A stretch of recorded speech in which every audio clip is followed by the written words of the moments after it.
everyone! This video is to teach a simple thing to keep someone who uses a walker safe. This is just a small part of my Girl Scout Gold Award project, and I hope it will help many people. Help me reach my goal of making 1,000 walker bags. I challenge everyone who watches this video to make 1 walker bag. If you feel like you can't, ask a friend to make 2. Then give them away to someone who needs a walker bag. This tutorial is a modified version of a walker bag from the book 5, 10, 15 Fat Quarters. You will need a few things in order to make a walker bag. You will need 4 fat quarters, 2 for pockets, 2 for the main body, a fabric pencil, preferably a contrasting color, a pair of scissors, a ruler, mine happen to be for sewing, a spool of thread, some fabric pins, about a fat quarter of interfacing, at least 60 inches of ribbon, an iron and ironing board or a cloth on a table, a sewing machine, and a hem ripper in case you make any mistakes. Also, here are some optional items that I use. Instead of scissors, I use a rotary cutter and a mat to protect the table, and also a grab-it, which is just a magnetic pin holder. Alright, let's get started. When you first get your fat quarters, you may notice that as you unfold it, there will be creases and wrinkles. So before I measure or cut anything, I'm going to iron out my fabric. Now that my fabric has been ironed out, the next step is to make a straight edge on one of the sides. This particular fabric is easy to make a straight edge, so I would recommend a similar pattern for beginners.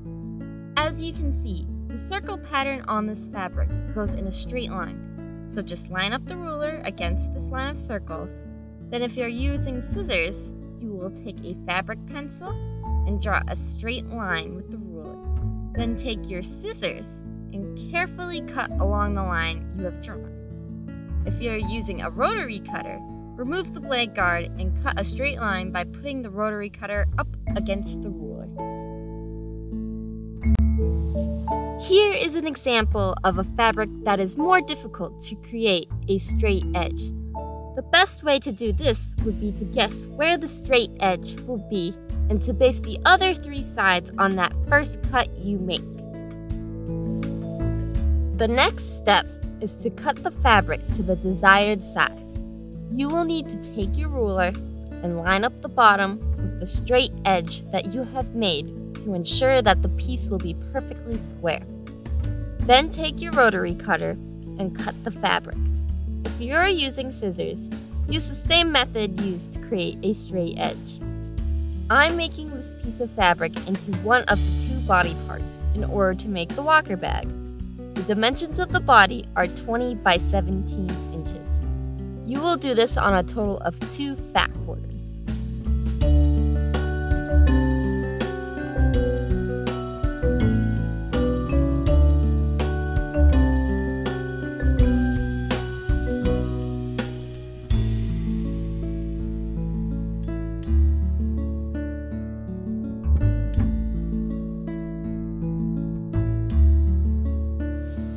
Next is the pockets. For the pockets, the dimensions are 7 by 17 inches. So the width is the same, but the height is shorter so we can fit 2 on each end. To make 2 pockets with the same pattern, fold your fabric in half. This way you get 2 identical pockets in the time it takes to cut 1. When cutting the pockets, use the folded side as your straight edge to ensure a squared pocket, and make sure to cut the folded side last to create both pockets without unfolding your fabric. You will also do this on a total of 2 fat quarters for a total of 4 pockets.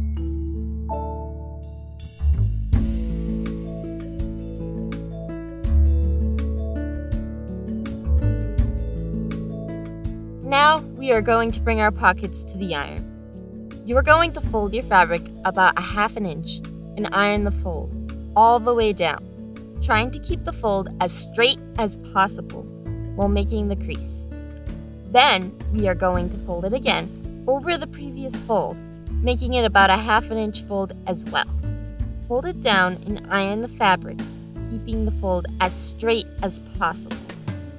This will be the hem for the top of the pocket.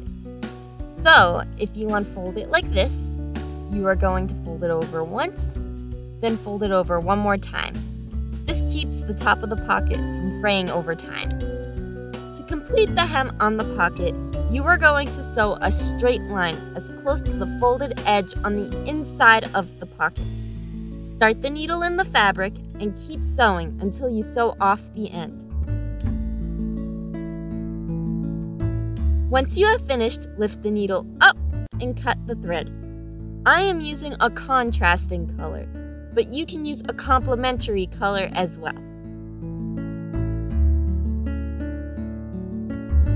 Here is a picture of the finished result. Now for the ribbon. You are going to cut 4 pieces of ribbon that are 15 inches long. I recommend using ribbon with a width of 3/8 of an inch. Then you are going to cut the end of the ribbon in a V. This will keep fraying to a minimum.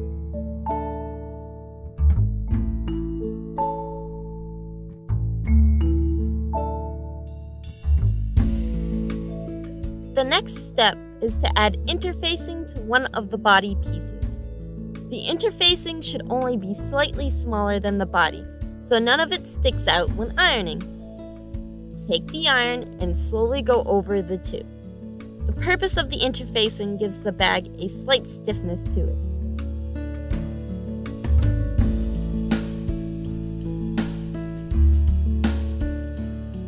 Check the edges to ensure the two are bonded together, especially when you are done.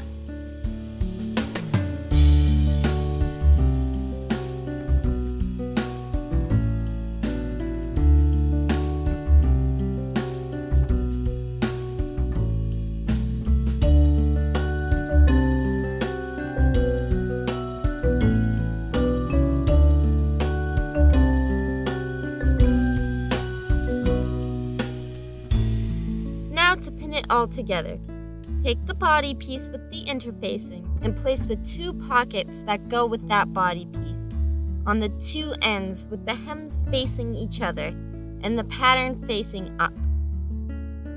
Then take the pockets for the other body piece and place them over the other pockets with the pattern side facing down towards the fabric. Grab the ribbon and place it 2 inches away from the pockets, lining up the flat edge of the ribbon to the edge of the body.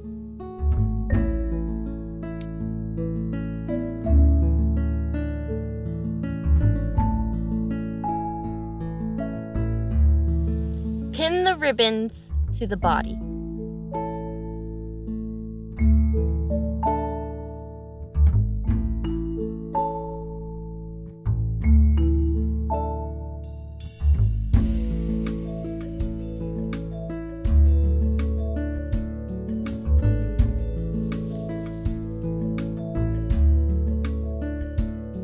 Then take 2 pins and pin in the middle between the 2 ribbons to keep them from shifting while we're sewing. Then place the other body piece on top, pattern side facing down. Then pin all of the pieces together. Make sure you pin everything, especially the pockets and the ribbon, so they don't shift while you're sewing.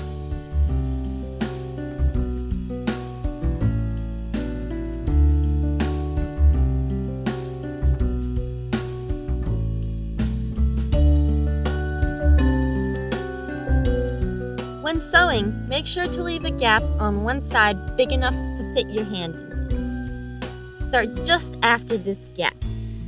Put the needle into the fabric and sew all the way around the edge, leaving at least 1/4 of an inch between the edge of the fabric and the thread.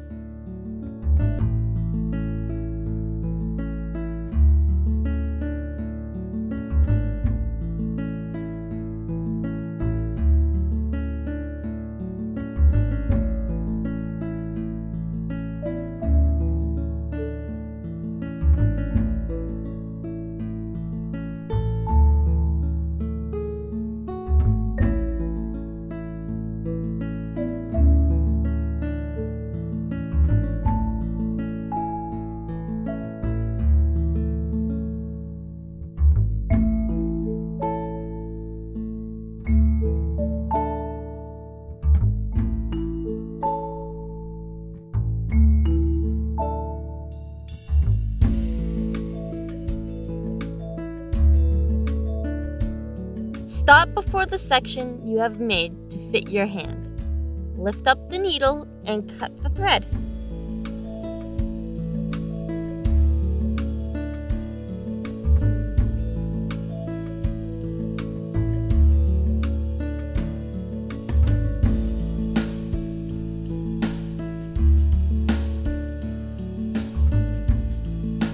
Also, cut the corners without cutting the part you have sewn. Now remove the pins that hold the ribbons in the middle and flip the bag inside out, making sure the corners are pushed all the way out. Use your finger or a pencil to make sure they are. After the corners, pull the bag all the way out so you see the patterns on the outside.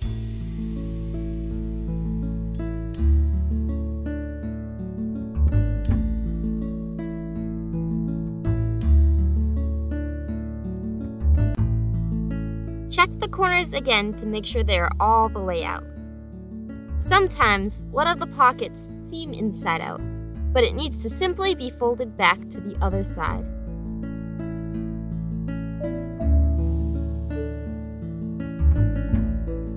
Check the ribbons to ensure that they are attached, and also check the pockets to ensure that they are completely sewn on.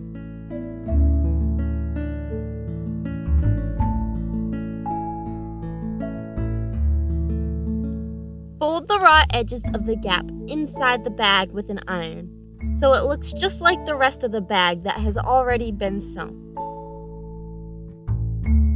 Then place the bag into the sewing machine and start just before the gap.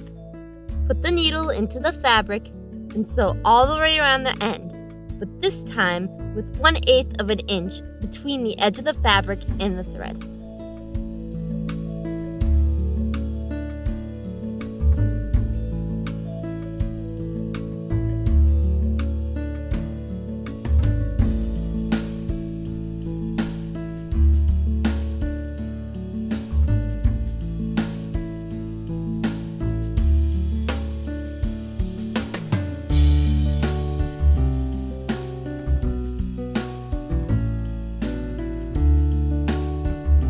Make sure as you go along that you pay attention to your ribbons so you don't accidentally sew over them.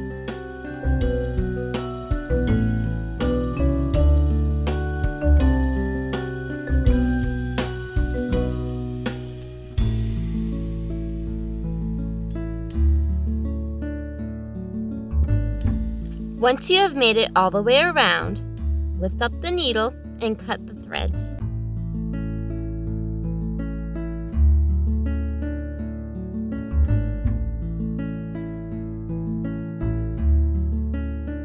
If you look on the side where the gap was, you can barely tell there was ever a gap to begin with.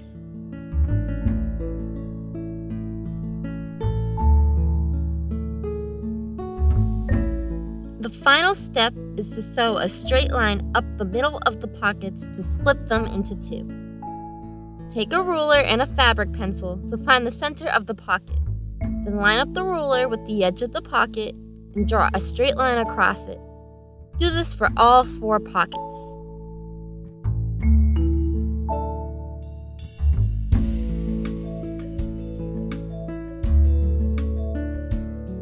Add a pin where you have marked your line and then sew right on top of the line.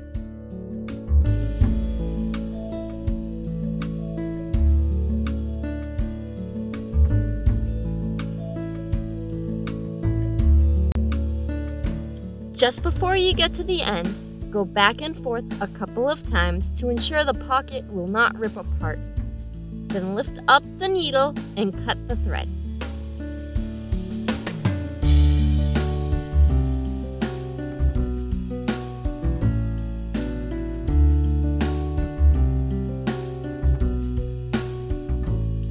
Here is the completed walker bag. This is one side. Well, this is the other side. This is a fun and creative way to personalize anyone's walker bag. Thanks for watching! Please comment below if you make a bag.